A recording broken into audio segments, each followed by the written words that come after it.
"Honey, I made a copy of the apartment keys for you," my son Marcus said on his wedding anniversary, handing his wife Vanessa the keys to my apartment where I live, the apartment I inherited from my sister Catherine after caring for her for 5 years while she was dying of cancer.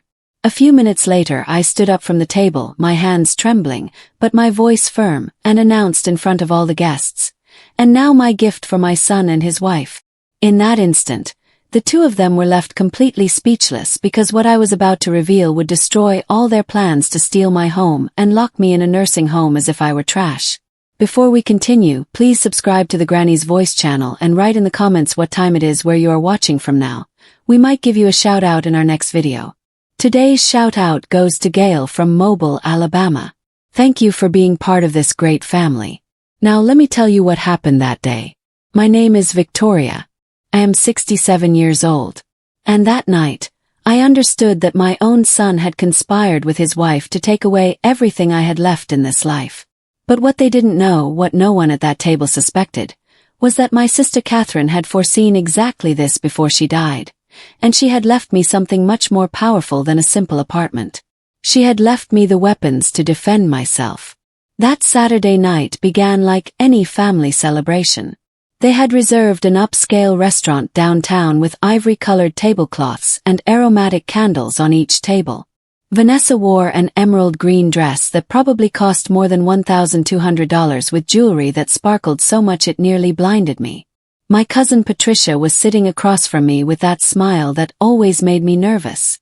That smile that hid years of envy and resentment. Marcus ordered French champagne for everyone. We toasted to love, to the 5 years of marriage, to family. I raised my glass trying to ignore the feeling that something bad was about to happen. That feeling that tightens in your stomach that makes you want to run but that you ignore because you don't want to seem paranoid, because you want to believe that your son, the person you carried in your womb, whom you raised with love and sacrifice, would never hurt you. How wrong I was. After the toast, Marcus stood up. We all looked at him expectantly. He smiled in that way that used to melt my heart when he was a child. But now that smile seemed strange, rehearsed, as if he were acting in a play. He took Vanessa's hand and said in a loud voice so everyone could hear, "My love, these 5 years with you have been the best of my life. You are the most incredible woman I have ever met, and I want you to know that I will always take care of you, that you will always have a home with me." Everyone applauded. Patricia clapped louder than anyone. I applauded too, although something inside me screamed that this was not normal, that there was something wrong with his words. Then Marcus reached into the pocket of his gray suit jacket and pulled out a small cream-colored envelope. He opened it slowly, dramatically, as if it were the most important moment of his life. And from that envelope, he pulled out a set of keys. Keys that I recognized immediately because they were identical to mine. The keys to my apartment. "Honey," he said, looking intently at Vanessa, completely ignoring that I was sitting just 2 meters away. "I made a copy of the apartment keys for you, so you'll always have a place to land, so that place can be ours." The silence that followed was deafening. I felt as if someone had hit me in the chest with a hammer. That apartment was mine. It was the only thing I had left of Catherine. Of the years we spent together, of the sleepless nights caring for her, cleaning her wounds, holding her hand while she cried in pain. That apartment had the walls she painted, the furniture she chose, the photographs of our childhood. And my son had just gifted it to his wife as if it were any other object, as if I didn't exist, as if I were already dead. Vanessa took the keys with a triumphant smile. Her eyes shone in a way that chilled my blood. Patricia was clapping and laughing, saying, "What a beautiful gesture, Marcus. What a generous husband." And I just sat there petrified, feeling my world collapse while everyone celebrated my destruction. But then I remembered Catherine's words on her deathbed. I remembered the letter she left me. I remembered everything she had prepared for this exact moment, and I knew it was time to act. I rose slowly from my chair. Everyone turned to look at me. Marcus looked uncomfortable, like a child who knows he did something wrong, but hopes to get away with it. Vanessa looked at me with contempt. Patricia with malicious curiosity. "What an interesting gift," I said in a calm voice. although inside my heart was pounding as if it would explode. Now it's my turn. I also have a gift for you. And in that moment everything changed. If you have ever been betrayed by the people you love most, if you have ever felt that the whole world is conspiring against you, then you will understand exactly what happened next.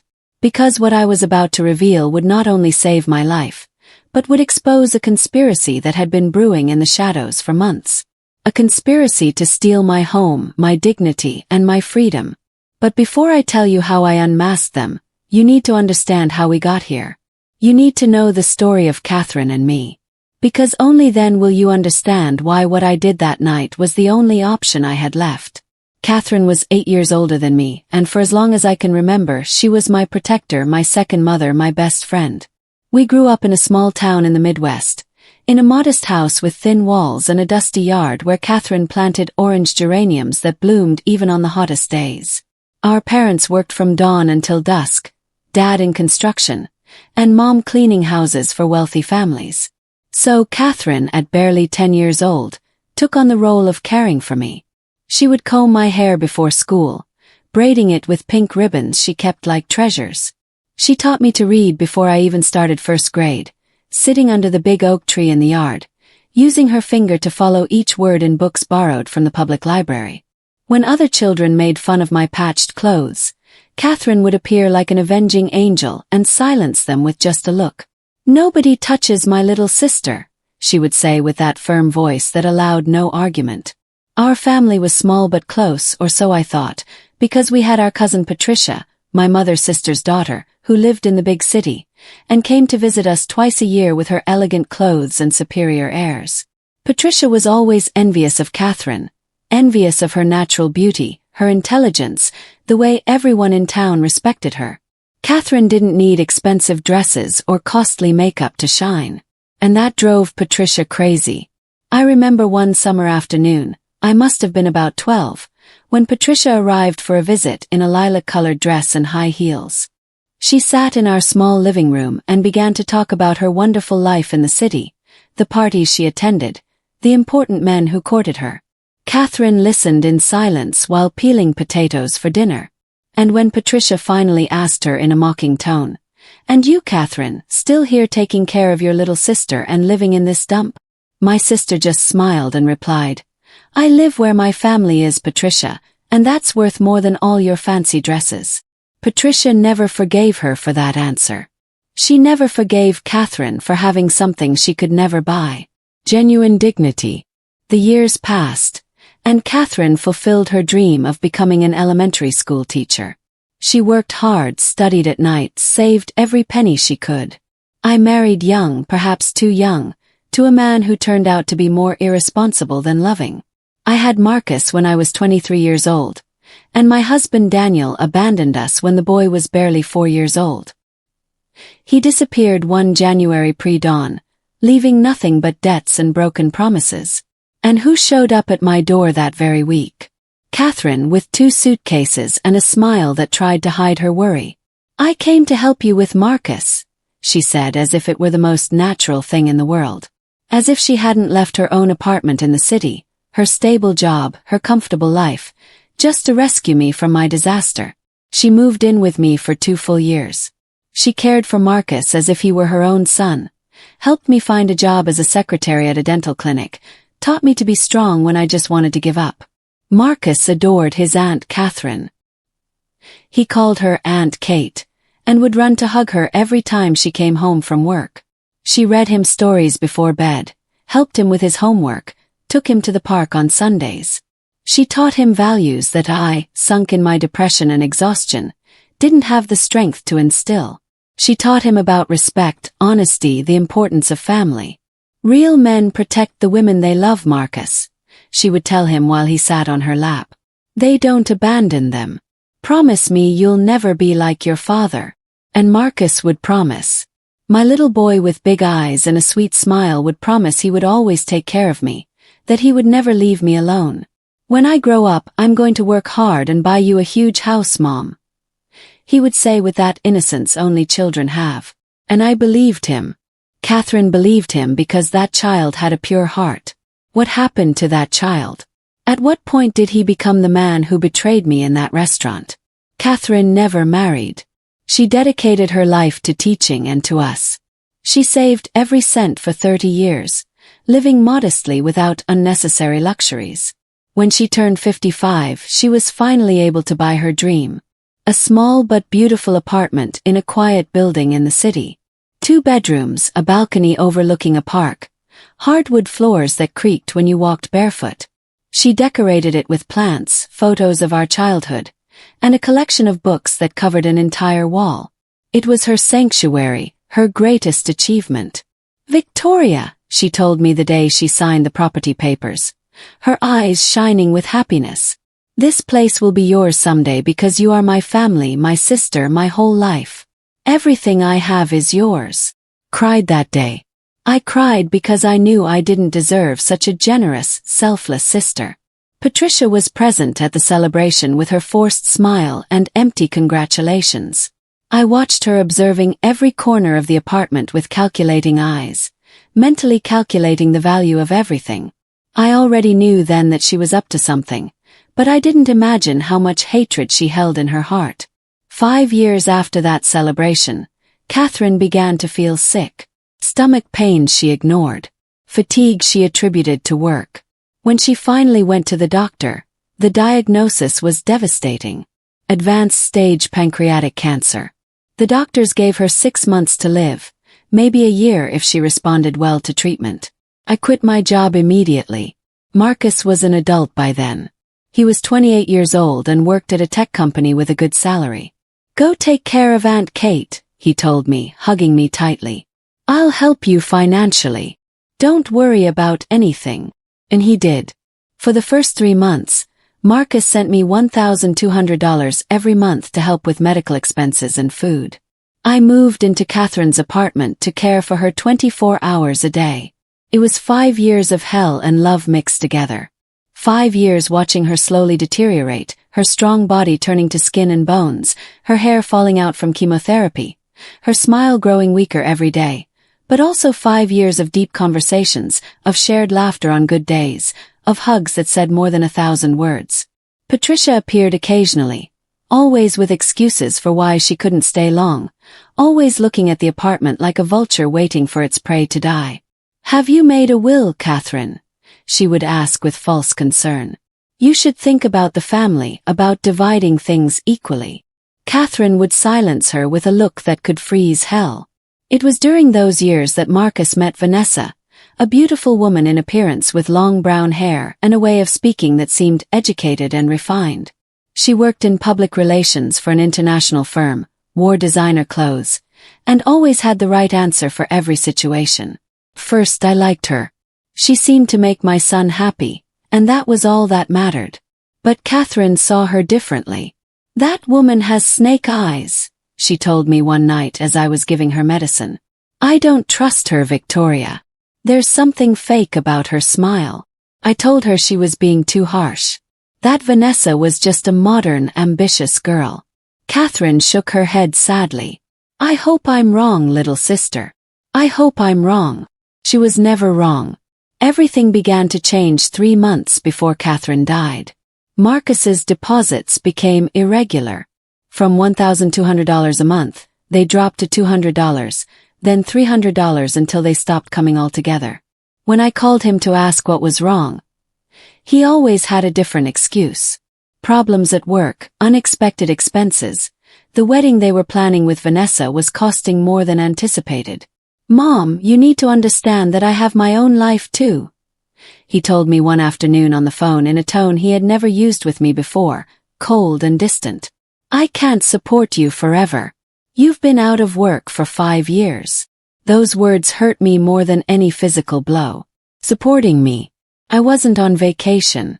I was taking care of the woman who had raised him, who had loved him like a mother, who had taught him every good thing he ever had.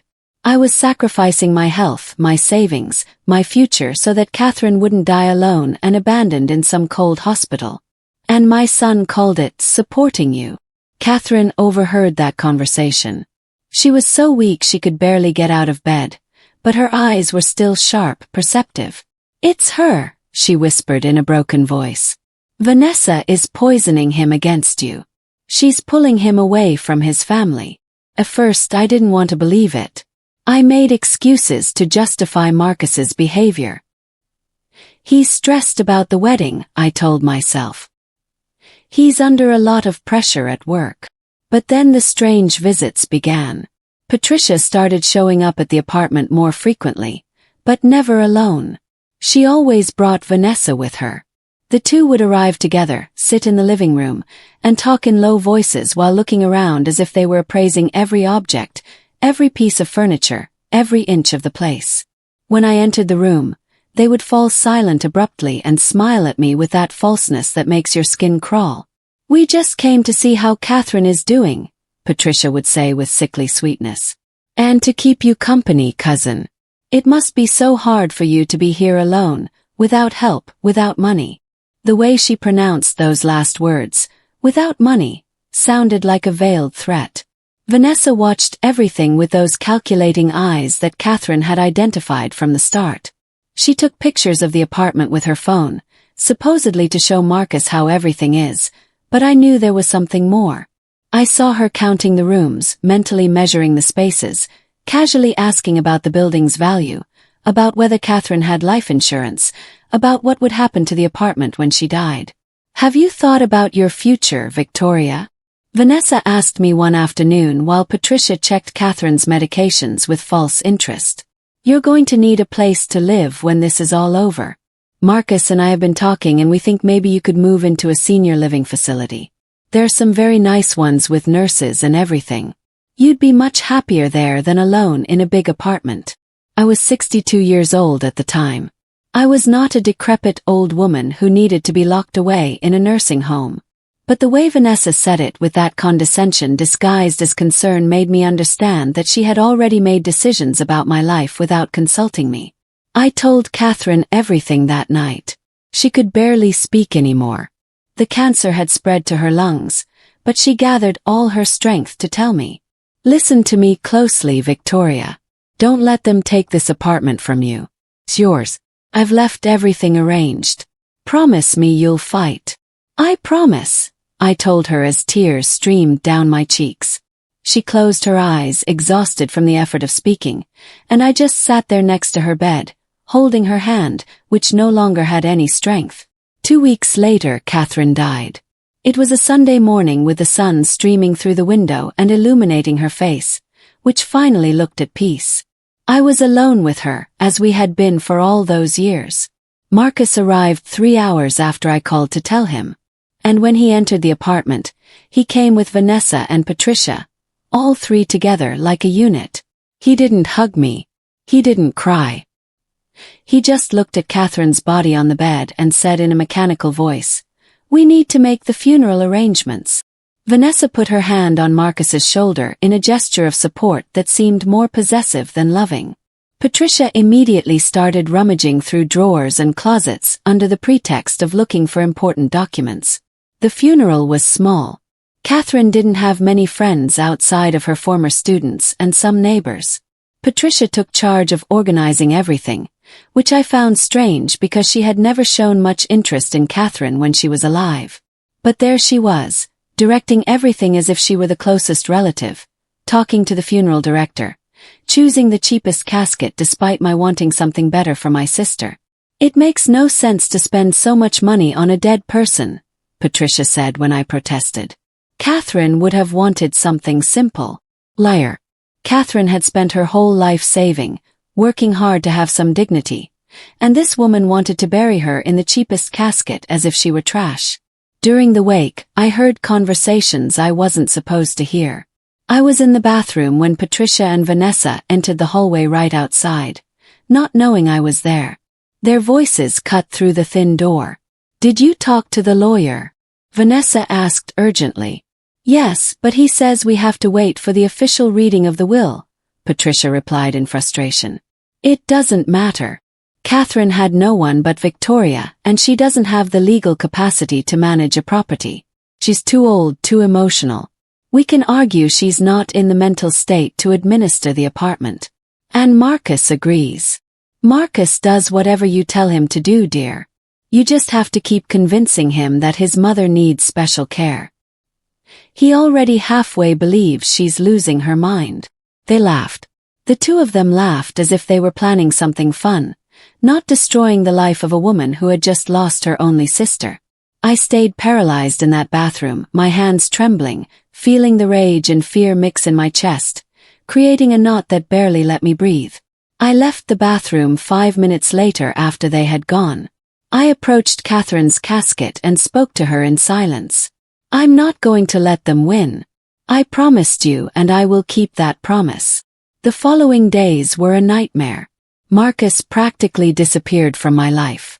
He didn't answer my calls, didn't reply to my messages.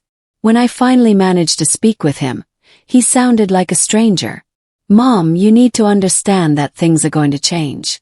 You can't keep living alone in that big apartment. It's dangerous for a woman your age. Vanessa and I are looking for a suitable place for you, a place where you'll be safe and cared for." "I don't need to be cared for, Marcus. I'm perfectly fine." "Mom, be realistic. You're 62 years old. You don't work. You have no savings. What are you going to do? What am I going to live on? That apartment is worth a lot of money. We could sell it and use that to pay for a very good facility for you for years.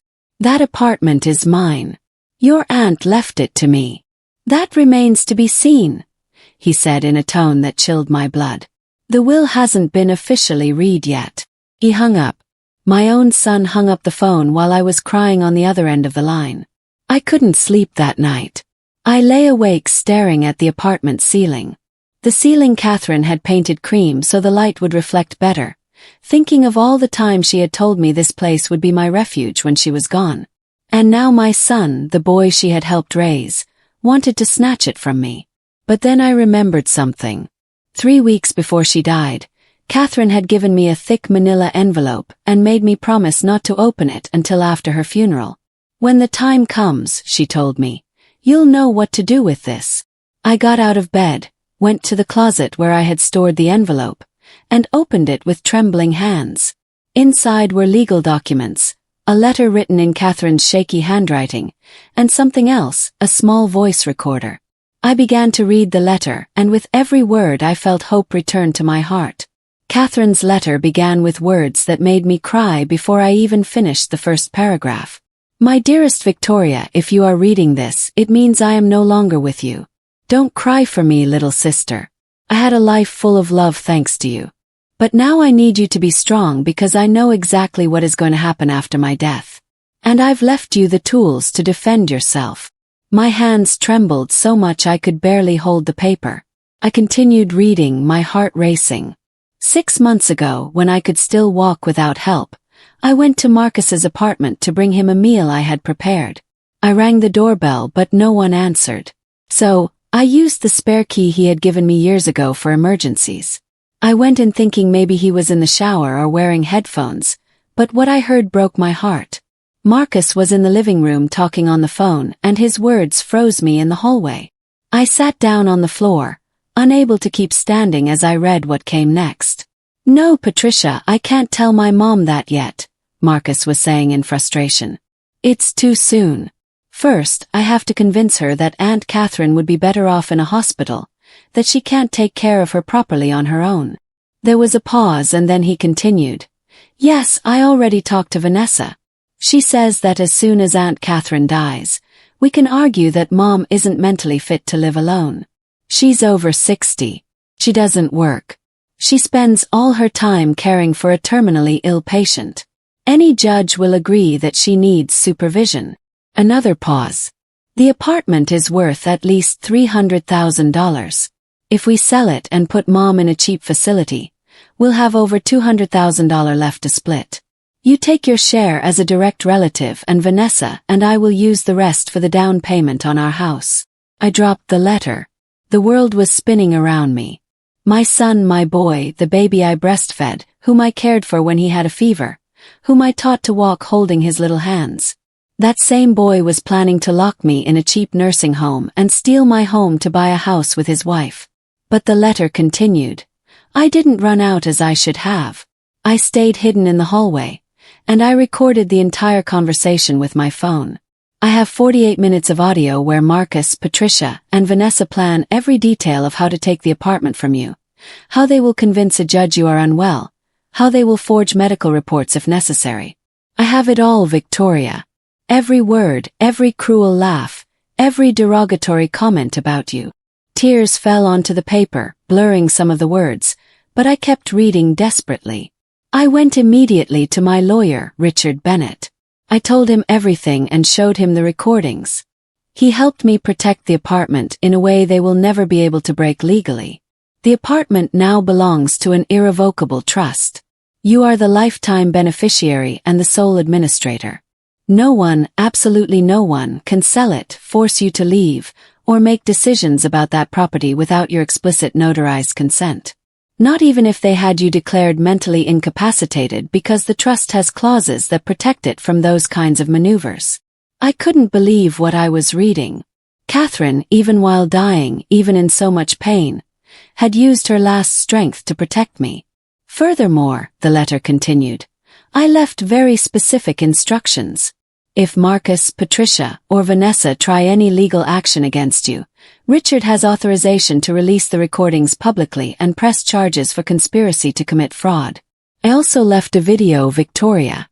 A video where I explain everything I discovered, where I show the proof, where I tell them exactly what I think of them. Richard has it saved and will show it at the right moment. The recording device in this envelope contains copies of all the conversations. Listen to them when you're ready. They are painful, I know, but you need to know the whole truth. You need to understand who you are fighting against. I love you, little sister. I always loved you. You were the best part of my life. Don't let them destroy you.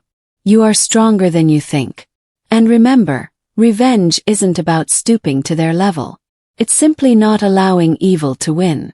Your sister who adores you eternally, Catherine. I sat on the floor for hours, clutching that letter to my chest, crying for the sister who knew me better than anyone, who had foreseen everything, who had saved me even from her grave. Finally, I gathered the courage to pick up the recording device and press play. Marcus's voice filled the room and every word was a stab. Mom is too attached to Aunt Catherine. It's unhealthy.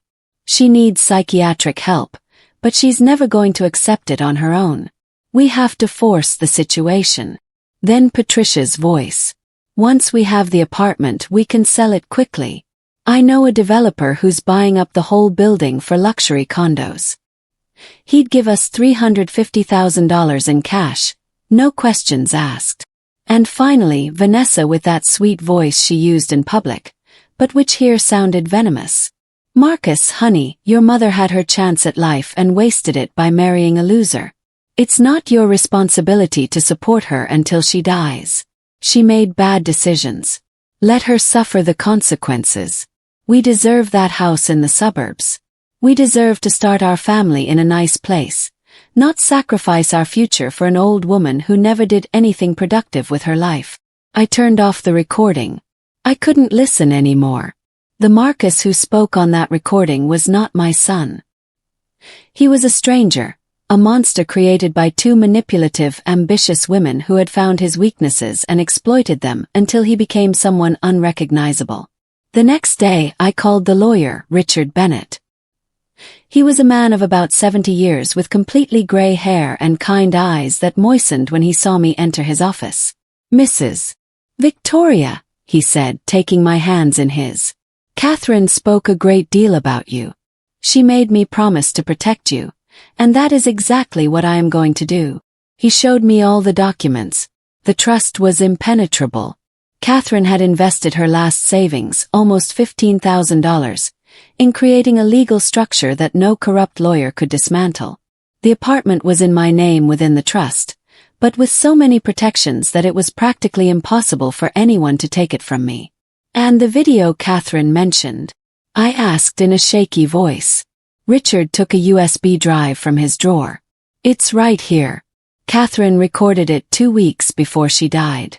She made me swear I would only show it if Marcus, Patricia, or Vanessa attempted any legal action against you, or if you decided the time had come to confront them. I want to see it, I said with a determination I didn't know I had. Richard played it on his computer. There was Catherine, emaciated, bald from chemotherapy, connected to oxygen tubes, but with her eyes burning with rage and love. She spoke for 20 minutes. She explained the recordings, showed documents, called Marcus, Patricia, and Vanessa by their full names, and accused them of conspiracy, manipulation, and cruelty. Her voice was weak but clear, and every word was chosen with legal precision. At the end of the video, Catherine looked directly at the camera and said, "Marcus, I know you will see this someday, and I want you to know that I loved you like a son, but what you are planning to do is unforgivable. Victoria gave you life, sacrificed everything for you, and you repay her by betraying her in the vilest way. I hope one day you recover the decency I taught you. But if you don't, may these words haunt you for the rest of your life. You destroyed your mother for money, and that makes you less than nothing." The screen went black. Richard and I sat in silence for several minutes. "When is the official reading of the will?" finally asked. "In 3 weeks," Richard replied. "But I have something better. Marcus and Vanessa are planning their wedding anniversary, aren't they? They're celebrating 5 years. "Yes," I said, confused. "How do you know?" "Patricia contacted me 2 days ago," Richard said with a sad smile. "She wanted to know if the will had been executed, if you already had legal access to the apartment. She was in a hurry. I told her everything was in process, that it took time. She seemed satisfied and casually mentioned there would be a family celebration soon. I understood immediately. They're going to make their move at the anniversary." "Exactly," Richard confirmed. "And I think we should make ours too. How about we give them a surprise?" And that's how we began to plan my revenge. Not a cruel or violent revenge, but a just one. The revenge of the truth. The night of the anniversary arrived faster than I expected. During the 3 weeks prior, Richard and I had prepared everything meticulously. Every document, every recording, every piece of proof was organized in folders he would bring to the restaurant.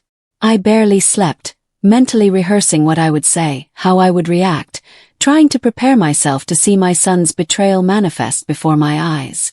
Marcus called me 2 days before the celebration. His voice sounded forced and cheerful, as if he were reading a script. "Mom, Vanessa and I are celebrating our anniversary on Saturday. We want you to come. It's going to be intimate. Just close family."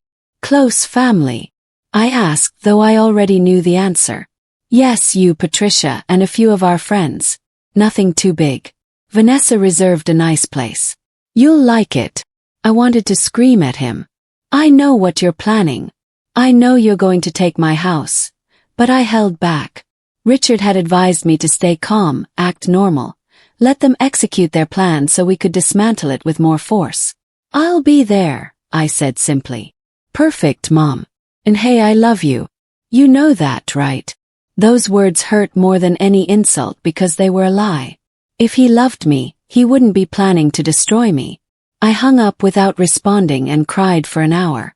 On Saturday, I dressed in my best clothes, a beige suit Catherine had given me 2 years prior, comfortable but elegant shoes, a pearl necklace that had belonged to my mother. I put on light makeup to hide the dark circles from sleepless nights. When I looked in the mirror, I saw a 62-year-old woman who had survived abandonment, widowhood, her sister's illness, and who was now preparing for the most important battle of her life. Richard arrived to pick me up in his car. He had insisted on accompanying me, not just as my lawyer, but as a witness to what was about to happen. He carried a worn leather briefcase containing everything we needed. "Are you ready?" he asked me gently. "No," I answered honestly. "But let's go anyway." The restaurant was elegant. Too elegant for my taste. Cream-colored walls with gold molding, crystal chandeliers hanging from the ceiling, tables covered in ivory tablecloths. The kind of place where each dish costs what I used to earn in a week when I worked. Vanessa had chosen this place to impress, to show her status, to make the difference between her life and mine clear. When we entered, Marcus came to greet me. He gave me a quick mechanical hug, the kind you give out of social obligation. "Mom, I'm so glad you came. This is a very special day for us." Vanessa appeared behind him, radiant in her emerald green dress that must have cost a fortune. She kissed my cheek, leaving a coral lipstick mark that I had to discreetly wipe away. "Victoria, you look great. What a nice suit." Her tone made it clear she thought the exact opposite. Patricia was already seated at the table, a glass of white wine in her hand and that smile that made me want to run. "Cousin, come sit here with me." She pointed to the chair next to her, strategically placed so she could watch me throughout the dinner. Richard sat across from me, his presence silent but comforting. Marcus looked at him curiously. "And you are?" "Richard Bennett," my lawyer said, extending his hand. "I'm a friend of the family. I knew Catherine for many years. Victoria invited me to join her tonight. I hope it's not an inconvenience." I saw Patricia and Vanessa exchange nervous glances. The presence of a lawyer was clearly not in their plans. But Marcus, always polite in public, smiled and said, "Of course not. Welcome." The dinner began with an uncomfortable normality. We ordered food that I barely touched because my stomach was tied in knots from anxiety. Patricia talked non-stop about a trip she had taken to Europe, bragging about every detail, every expensive hotel, every exclusive restaurant. Vanessa followed her with stories from her work, about important clients, about glamorous events. It was as if they were competing for who had the most impressive life. I remained quiet, pushing the food around on my plate, feeling the moment I had been dreading and awaiting, simultaneously drawing closer. Then Marcus ordered champagne. It arrived in an elegant bottle, probably costing $200 or more. We all toasted with glasses that sparkled under the crystal chandeliers. "To love," Marcus said, looking at Vanessa with an adoration that seemed genuine. "To the 5 most wonderful years of my life. To many more," Vanessa replied with a smile that didn't reach her eyes. We drank. The champagne tasted bitter in my mouth. And then the moment came. Marcus stood up, took that cream-colored envelope from his pocket, and spoke the words he had been rehearsing.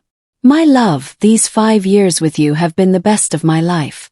You are the most incredible woman I have ever met, and I want you to know that I will always take care of you, that you will always have a home with me." Patricia applauded with exaggerated enthusiasm. Other diners at nearby tables looked on with romantic smiles, thinking they were witnessing a beautiful moment. Marcus pulled out the keys. My keys.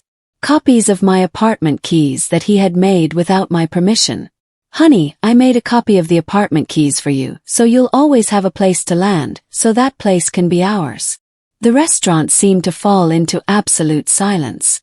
I could hear my own breathing, my heart pounding so hard I thought everyone could hear it. Vanessa took the keys, her hands trembling slightly with excitement. Patricia hugged her as if she had just won the lottery. And then, on legs that barely supported me, but with an iron will that Catherine had taught me, I stood up. Everyone turned to look at me. Marcus looked like a child caught doing something wrong, but still hoping to get away with it. Vanessa looked at me with barely concealed triumph. Patricia looked on with malicious curiosity, waiting to see me collapse. "What an interesting gift," I said, my voice sounding firmer than I felt inside. "Gifting something that doesn't belong to you.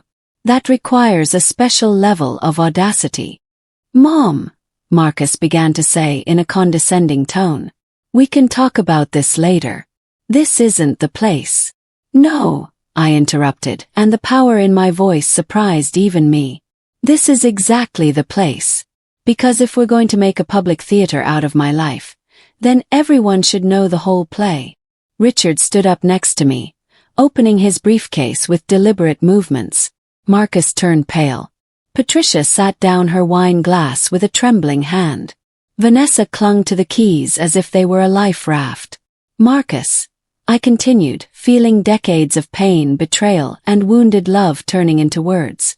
"Those keys you just gifted are illegal copies of my apartment. The apartment that your Aunt Catherine left to me in a legal and irrevocable inheritance." "Mom, the will hasn't even been officially read yet," Marcus said, his voice trying to sound authoritative but breaking at the edges. "The will?" Richard spoke for the first time, his lawyer's voice filling the space. Catherine Solis's will was executed 4 months ago, 3 weeks before her death in my notary office. It is completely legal, registered and sealed, and it clearly states that Victoria is the sole beneficiary of all of Catherine's assets, including the apartment located at number 847 on Lincoln Avenue. The color drained from Patricia's face. Vanessa dropped the keys on the table as if they were burning. Marcus froze, staring at Richard as if he had just seen a ghost. "But that's not all," I continued, my voice gaining strength with every word. "Because you see, Catherine was not a fool. She knew exactly what you were planning." "I don't know what you're talking about," Patricia said in a high-pitched, defensive voice. "No." Richard took out a small recording device and placed it on the table. "Shall we play the conversation from March 15th? The one where you discussed how you would declare Victoria mentally incapacitated to steal her home, or do you prefer the one from April 22nd, where you calculated how much money you'd have left after selling it and putting her in the cheapest nursing home you could find?" The silence that followed was absolute.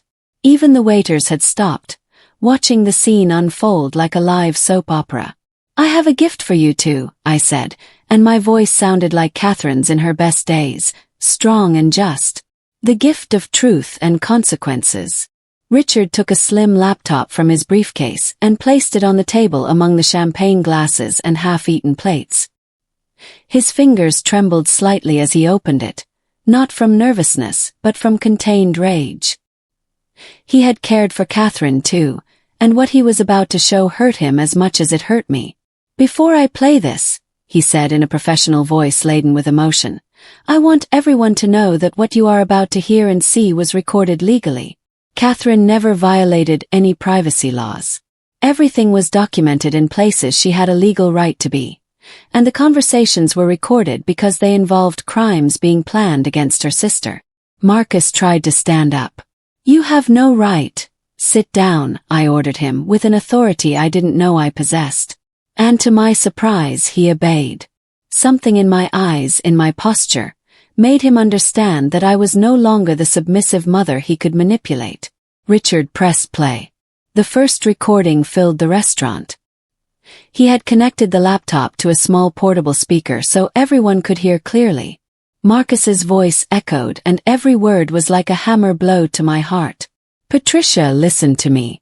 Mom can't live alone anymore. She's not capable. I called her the other day and she sounded confused, forgetful. I think she's developing dementia or something. Vanessa is right. We need to intervene before it's too late, before she does something dangerous." Patricia's voice replied with calculating enthusiasm. "Perfect, Marcus. If we can document those episodes of confusion, we'll have a legal basis to request a mandatory psychiatric evaluation. And once we have a diagnosis of mental incapacity, even a partial one, we can request legal guardianship over her and her assets." "And the apartment?" Marcus asked, his voice thick with barely disguised greed. "The apartment is the key to everything," Patricia replied. "It's worth at least $350,000 in the current market. Once we have legal control over Victoria, we can sell it, arguing that we need the money to pay for her care in a suitable institution. No one will question it because it will look like we're doing what's best for her." Vanessa then appeared on the recording, her voice sweet and venomous. "My love, I know this is hard for you, but think about our future. Think about the children we want to have. We can't start a family in a 2-bedroom rental. Your mother had her life. She made her decisions. It's not your responsibility to sacrifice our dreams because she wasted her opportunities marrying a failure who abandoned her." I watched Marcus shrink in his chair with every word. Other diners in the restaurant had discreetly moved closer, listening with expressions of horror and fascination. Patricia had tears streaming down her face, but not of regret, of pure panic. Vanessa was staring at the laptop as if it were a poisonous snake, but Richard wasn't finished. "That was the first recording," he said. "There are 17 more. 17 documented conversations where they plan every detail of how to rob Victoria of her home, her dignity, her freedom." He played snippets of other recordings. In one, Patricia explained how she knew a corrupt psychiatrist who for $5,000 would sign any diagnosis they needed. In another, Vanessa described exactly what kind of facility they wanted for me. Something cheap that has nurses but doesn't cost more than $1,200 a month. With what's left over from the apartment, we can live comfortably for years. In a particularly horrible recording, the three of them discussed what to do with Catherine's belongings. "It's all just old junk," Vanessa said with disdain. "Used books, outdated furniture, photos nobody cares about. We'll donate it all or throw it away. It's not even worth the storage cost." "That old junk," I said in a broken voice, "was my sister's life. Her books that she read 100 times. The furniture she bought with money she saved for 30 years. The photographs of our childhood, of our parents, of every happy moment we had. To you it was worthless. To me it was everything."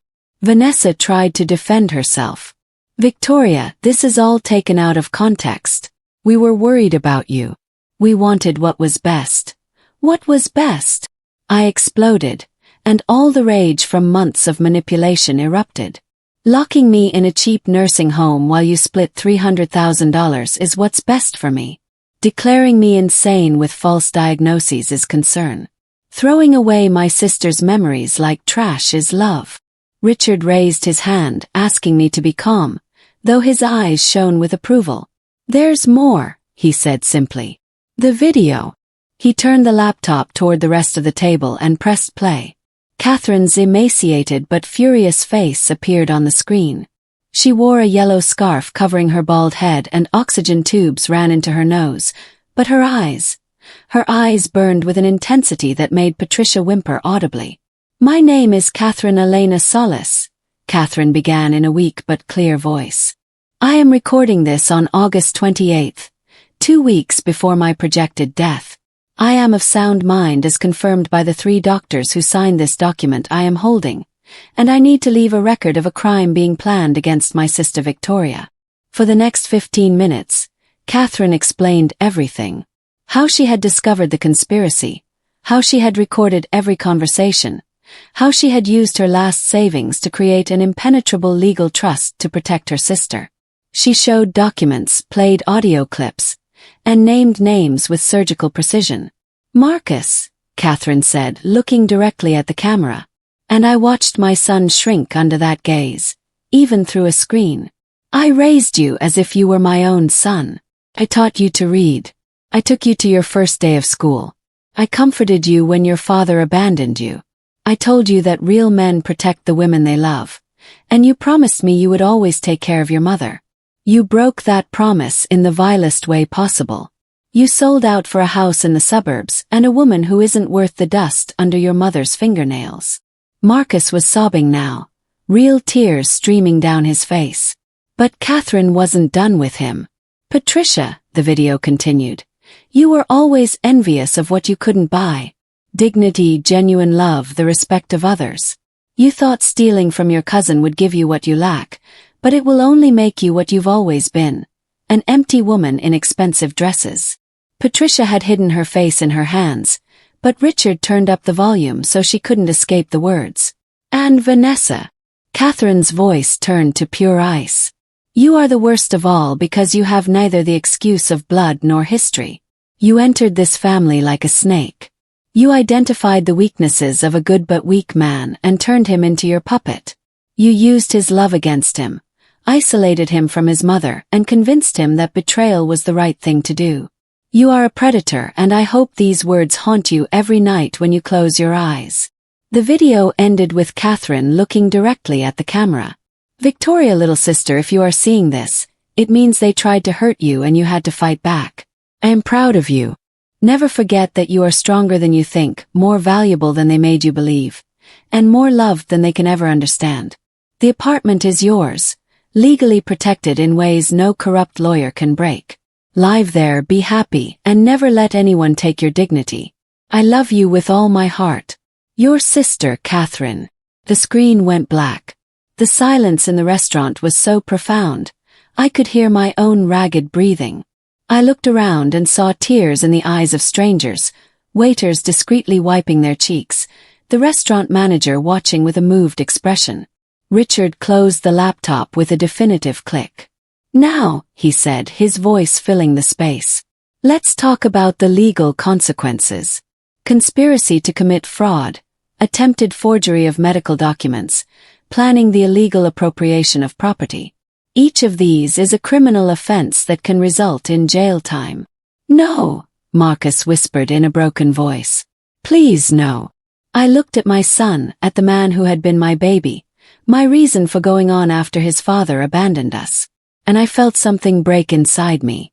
It wasn't hatred I felt. It was something worse. Disappointment so deep it hurt more than any betrayal. "You have one chance," I said finally.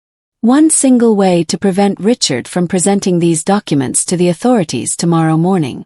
You are all going to listen to exactly what is going to happen now," I continued. "And you are going to accept every consequence without a single complaint." The days following the anniversary were a storm of emotions that almost destroyed me. I thought that after exposing the truth, after showing the proof, everything would end and I could begin to heal. How naive I was. The war had just begun. Marcus called me at 6 o'clock in the morning the next day. I hadn't slept at all, still lying awake, staring at the apartment ceiling, reliving every moment of the confrontation in the restaurant. When I saw his name on my phone screen, my heart sped up. Maybe he was calling to apologize, to tell me he had come to his senses, that it had all been a terrible mistake. "Mom!" His voice sounded different. Not repentant but furious. "What the hell did you do last night? Do you have any idea of the humiliation you caused us?" Vanessa won't stop crying. Her parents called asking what kind of family we are. My friends who were there shared it on social media. There are videos of the whole thing circulating everywhere. Froze. "That's what you're worried about. Public embarrassment. Not the fact that you planned to steal my house." "We weren't going to steal anything from you," he shouted with a conviction that scared me because it seemed genuine, as if he truly believed his own lies.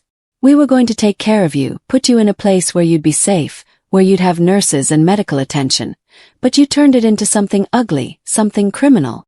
"Marcus, the recordings. The recordings are taken out of context. Aunt Catherine manipulated you, made you believe we were monsters when we just wanted to help. And now you, with your absurd revenge, you've destroyed my marriage, my reputation, my life." He hung up before I could respond. I sat on the edge of my bed holding the phone, feeling the tears run down my face. So that's how it was going to be. He wasn't going to accept the blame. He was going to rewrite the entire story in his head until he convinced himself he was the victim. 2 hours later, Patricia appeared at my apartment door. She didn't ring the bell. She pounded on the door with fury, screaming my name in a hysterical voice. "Victoria, open this damn door. We need to talk." I opened it because I knew she wouldn't leave, and because part of me, a masochistic, foolish part, still hoped she would admit what she had done. Patricia stormed in like a hurricane, her makeup smeared, so different from the perfectly put-together woman she always pretended to be. "Are you happy?" she screamed in my face. "Are you happy you've ruined me? My husband is furious. My children are ashamed. My friends won't answer my calls. All because you needed to play the victim." "I didn't play the victim, Patricia. You conspired to. We conspired to help you." Her voice cracked with tears and rage. "You're an old woman alone with no income. How long do you think you can keep this apartment? What are you going to do when you need money for food, for medicine, for emergencies? We were going to solve all that by selling it and making sure you had care until the end of your days, while keeping over $200,000 in the process," I said in a cold voice. "It was our right. I'm Catherine's family too. But she always preferred you. You were always her favorite. Poor little Victoria who needed to be rescued." Patricia spat venom with every word. "I worked hard my whole life, built something for myself, and never received a dime of help. And her. She leaves everything to you. Who never did anything productive. Who spent your life crying over a husband who left you 40 years ago." Her words hit me like punches. Each one designed to hurt, to make me feel small and useless, and it was working. I felt doubt creeping into my mind. Was she right? Was I just a burden? Had I been selfish to cling to the apartment? "Get out of my house," I whispered. "Gladly," Patricia spat. "But this isn't over, Victoria. I'm going to hire the best lawyer I can find. I'm going to fight that will. I'll prove that Catherine was under undue influence when she made it, that you manipulated her during her illness. And when I win, because I will win, I'm going to kick you out of here, and you'll end up exactly where you deserve, in a charity home." She left, slamming the door so hard it shook the walls. I collapsed onto the floor, hugging my knees, feeling all the courage I had gathered for the confrontation evaporate. I was alone, completely alone. My son hated me. My cousin was threatening me, and I had no one to turn to. Then my gaze fell on the photograph on the living room table. Catherine and I, when we were girls, hugging under the oak tree in our childhood yard. She was braiding my hair with pink ribbons, and we were both smiling with that pure happiness that only exists in childhood. I crawled to the table and picked up the photograph with trembling hands. On the back, in Catherine's handwriting, was a note I had never seen before. "Victoria, 1968. The day I promised to always protect you. A promise I kept until my last breath. Now it's your turn to be strong. Not for me, but for you, because you deserve to be happy. With all my love, C." I cried, holding that photograph for what felt like hours. But these tears were different. They weren't tears of defeat, but of determination. Catherine had fought for me even while dying. And I was going to give up because of threats from people who never loved me. I got up from the floor, washed my face, combed my hair. I called Richard and told him everything.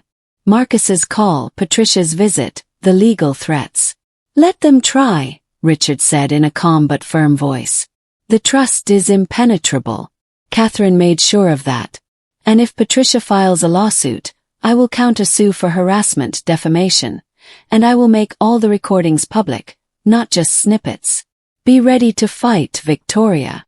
I looked at the picture of Catherine and me, two little girls who didn't know how hard the world would be, but who had each other. "Yes," I replied. "I'm ready to fight." I didn't sleep that night, but not from fear.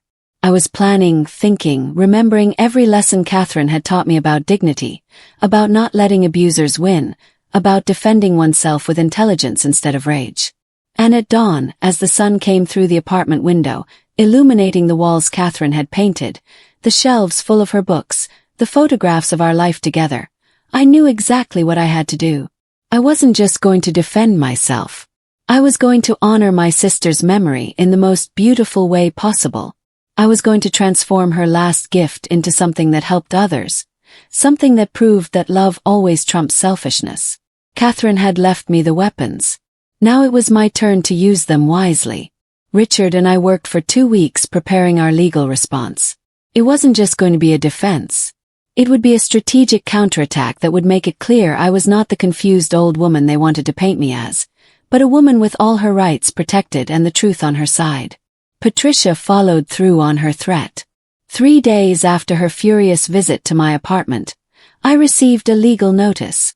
She was suing to invalidate Catherine's will on the grounds of undue influence during terminal illness. She alleged that I had manipulated my sister, isolating her from the family, poisoning her mind against everyone while she was vulnerable and dying. She demanded that the apartment be declared part of the family estate and divided equally among all living relatives. When I read those documents, I felt a mixture of rage and something like hysterical laughter. Undue influence. Me, who had cleaned my sister's vomit after every chemotherapy session, who had held her hand during nights of unbearable pain, who had sacrificed 5 years of my life so she wouldn't die alone. I had manipulated her.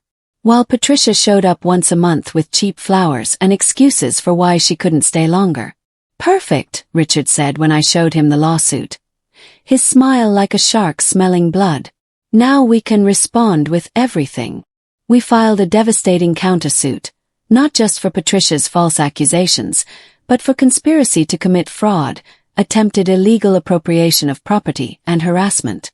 We attached all the recordings, full transcripts of every conversation, Catherine's video, and testimonies from 3 doctors certifying that Catherine was in full possession of her mental faculties when she created the trust. But that wasn't all. Richard had done something brilliant. He had tracked Patricia's financial movements for the last 6 months and discovered something revealing. She had been taking out loans against her own house, racking up credit card debt, living far beyond her means to maintain that image of a successful woman. She needed the money from the apartment desperately, not to help me but to save her own financial situation. She's emotionally and financially bankrupt, Richard explained as he organized the documents. That's why she's fighting so hard. It's not about family principles. It's about economic survival. We also discovered something about Vanessa. Her public relations firm was being investigated for fraudulent practices, and she herself was under scrutiny. The videos of the restaurant confrontation, which had gone viral on social media, had put her in a terrible professional position. Several of her clients had dropped her, not wanting to be associated with someone publicly exposed for planning to abuse an elderly woman. Marcus appeared at my door a week after we filed the countersuit. This time he wasn't yelling. He looked defeated with deep dark circles under his eyes and wrinkled clothes. He was no longer the arrogant man from the restaurant, but someone who was finally facing the consequences of his actions. "Mom," he said in a broken voice. "I need to talk to you." I let him in, although every instinct screamed at me to shut the door. We sat in the living room with miles of emotional distance between us that no furniture could bridge. "Vanessa left me," he said finally. "She left 3 days ago. She said I was a coward, that if I had handled all this better, she wouldn't be losing her career. She blames me for everything." I waited for him to continue, not offering the comfort he was probably looking for. "And Patricia. Patricia hired a lawyer who charged her a $15,000 retainer, and is now telling her she has no case, that she's going to lose. She's furious, saying it's all my fault for giving her hope." Marcus rubbed his face with his hands. "My life is a disaster, Mom. I lost my wife. My friends won't talk to me. At work, everyone looks at me funny because the videos are everywhere. And the worst part is that I'm starting to understand that maybe I really did do something horrible. Maybe. The word came out of my mouth loaded with decades of pain. What do you want me to say? That I'm a monster. That I'm worse than my father." His voice rose. "Vanessa convinced me we were doing the right thing. That you needed professional help. That keeping the apartment was unsustainable for you. And Patricia showed me numbers, plans, told me it was for the best. And his voice broke. I wanted to believe them because it was easier than admitting I was being selfish." There was a long silence. Outside, birds sang in the park, visible from the balcony. Life went on, indifferent to our family drama. "Your Aunt Catherine loved you like a son," I said finally. "She taught you every good thing you ever had. And she died knowing that you had betrayed her, that you had conspired to hurt the one person she loved most in the world. That's what you did, Marcus. Not maybe. You did it." "I know," he whispered. "And I don't know how to live with that. You'll have to learn." My voice was hard but not cruel. "Because I also have to learn to live knowing that my son, the baby I carried, whom I raised alone after your father abandoned us, was willing to lock me in a cheap nursing home to buy himself a nice house." Marcus wept then. Genuine tears from a man who finally understood the magnitude of what he had done. But I didn't console him. I didn't hug him because some wounds are so deep that healing requires more than tears and late-coming regret. "I'm going to withdraw any support for Patricia's lawsuit," he said after he calmed down. "I'll testify on your behalf if necessary. I'll tell the truth about everything." "Don't do it for me," I replied. "Do it because it's the right thing to do. Do it because it's what Aunt Catherine taught you. Do it so that when you look in the mirror, you can recognize even a small piece of the man you were supposed to be." He left shortly after. We didn't say goodbye with hugs or promises. He just left, carrying the weight of his decisions. 2 weeks later, Patricia withdrew the lawsuit. Her lawyer had explained that not only would she lose, but she could face criminal charges if she continued. Richard received a formal letter from her legal representative, accepting that Catherine's will was valid and that there would be no further legal action.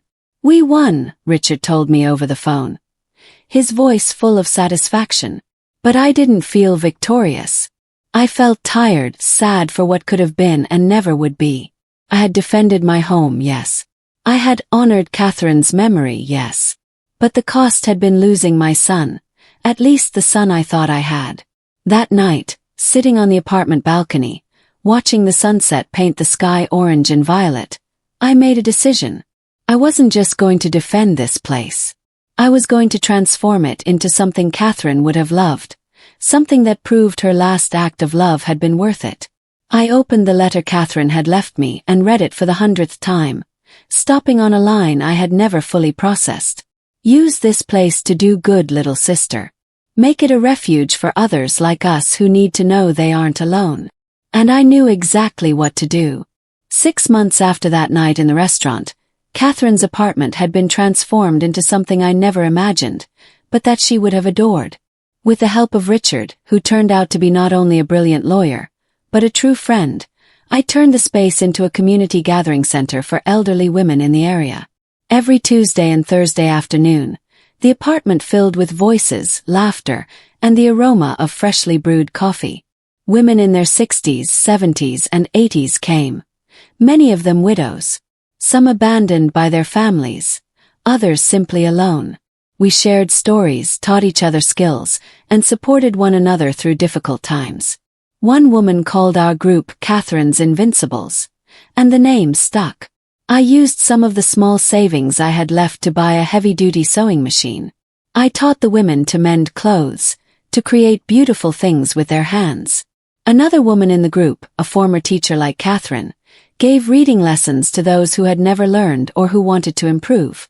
We organized garage sales where we sold what we created, and we split the money among us or used it to help whoever needed it most.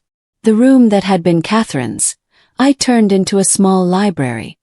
Her books were now being read by dozens of hands, their margins filled with notes being shared with minds hungry for knowledge. On the wall, I hung her most beautiful photograph where she smiled with that special light she had. And underneath I put a plaque that read, "Catherine Elena Solis, teacher, sister, protector. This space exists because of her love." Patricia never tried to contact me again. I heard through the grapevine that she had to sell her house, that she had moved into a small apartment, that her marriage was in trouble because of the debts. I didn't feel joy at her suffering, but I didn't feel compassion either. Some pains are so deep that forgiveness takes more time than one life offers. Vanessa disappeared completely. Her company closed after the investigation, and from what someone told me, she had moved to another city, trying to rebuild her reputation. The keys that Marcus had given her that night, the keys to my apartment that she had held with such arrogance, were returned by mail without any note.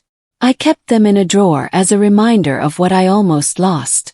Marcus was the most complicated wound.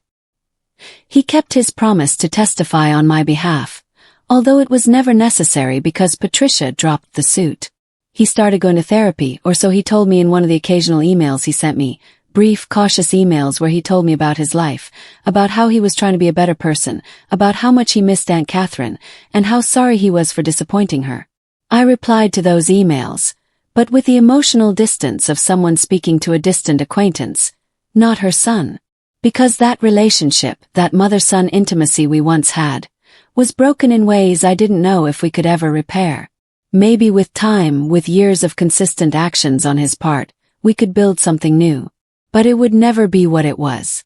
One Tuesday afternoon, almost a year after the confrontation, a new woman came to the group.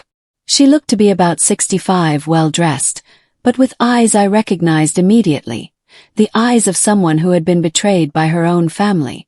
She sat shyly in a corner, watching as the rest of us talked and laughed. I approached her with a cup of coffee. "Welcome. I'm Victoria." "Helen," she replied in a soft voice. "My neighbor told me about this place. She said there were women here who understood what it's like to feel invisible." I sat down next to her. "Tell me your story, Helen." And she told it. A story different from mine in its details, but identical in its pain. Children who saw her as a burden, daughters-in-law who conspired to get her house, relatives who only appeared when they needed money. As she spoke, other women from the group gathered around, forming a circle, nodding in understanding, some with tears in their eyes. 'Cause we had all been there. "You are not alone," I said, taking her hand. "Here, none of us is alone. This is a safe place created by a woman who understood that the greatest inheritance isn't money or property, but the love we leave behind and the protection we build for those who come after us." Helen cried then, and we all hugged her. And in that moment, looking around the apartment filled with women who had become my new family, I knew that Catherine would be proud, not just because I had defended her gift, but because I had multiplied it, turning it into something bigger than just the two of us. That night, after everyone had left, I sat on the balcony as I did every evening. I held the photograph of Catherine and me under the oak tree. The two little girls who didn't know what life would bring, but who had each other. "I did it, little sister," I whispered to the wind. "I defended our home. And more than that, I made it a home for many, just as you would have wanted." The wind rustled the leaves of the trees in the park, and in my imagination I heard her voice. "I always knew you were stronger than you thought, Victoria." I am 68 years old now. My hair is completely gray. My hands have wrinkles that tell stories of survival. My son and I have a distant but existing relationship, slowly building something new on the ruins of what was. Financially, I live modestly but with dignity on a small pension and the voluntary contributions from the women in the group who insist on helping with expenses. But I am happy, genuinely happy in a way I hadn't been in decades, because I learned the most important lesson Catherine left me. True wealth is not in what you accumulate but in what you share. Not in what you keep but in what you give. Not in the blood that binds you to people, but in the love you choose to offer. Sometimes the family you are born with betrays you, but you can always build a new family with those who choose to truly love you. And that family, the one you choose, the one you build with intention and care, that is the one that remains. This apartment, these walls that Catherine painted, these floors that creak with our steps, became more than a refuge for me. They became a sanctuary for dozens of women who needed to know their lives still had value, that their age did not make them invisible, that they deserved dignity and respect. And every time a new woman crosses that threshold with wounded eyes and leaves hours later with a smile, I know that Catherine is smiling too, wherever she is.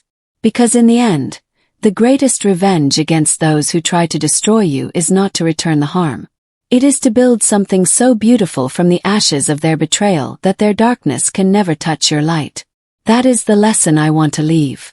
Sometimes the greatest inheritance we can receive is not material things, but the courage to defend what is ours, the wisdom to use our gifts in service of others, and the strength to remain good even when the world is cruel. Catherine gave me an apartment, but more importantly, she gave me the example of how to live with dignity until the very last breath. And that example, that lesson of unconditional love and fierce protection, is the true inheritance that I now share with every woman who walks through that door. Because in the end, we all deserve to be protected, valued, and loved. And if our own blood won't give us that, then we have the right and the power to build it for ourselves.